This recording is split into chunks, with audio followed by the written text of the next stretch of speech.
I'm Atra El-Nashar at the White House, where Canadian Prime Minister Mark Carney paid a visit Tuesday to discuss tariffs and foreign policy with President Trump, whose trade wars and calls for Canada to become the 51st state have pushed tensions with the neighboring allies to an all-time high.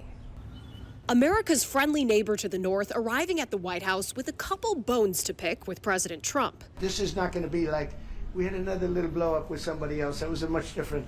This is a very friendly conversation. A friendly but strained relationship since President Trump took office. He hit Canada, along with Mexico and China, with double-digit tariffs before the rest of the world. Minutes before Canadian Prime Minister Mark Carney arrived, the president posted, "We don't need their cars, we don't need their energy, we don't need their lumber, we don't need anything they have." Carney says the U.S. does need Canada. We are the largest client of the United States.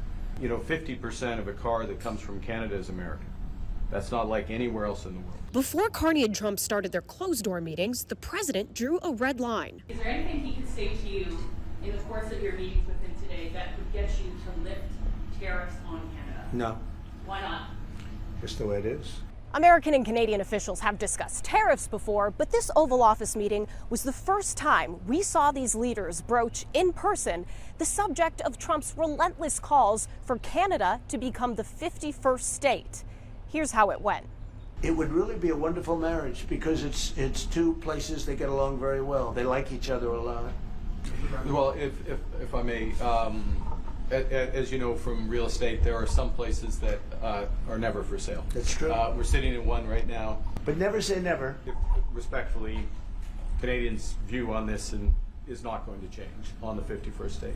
1 week ago, Carney's victory marked a stunning political comeback for Canada's Liberal Party, credited to his tough stance on Trump. President Trump is trying to break us so that America can own us. I think I was probably the greatest thing that happened to him, but I can't take full credit. Greatest may not be the word Carney or Canadians would use, but President Trump's tariffs and expansionist view have, like for much of the world, altered their lives. At the White House, I'm Atra El-Nashar reporting.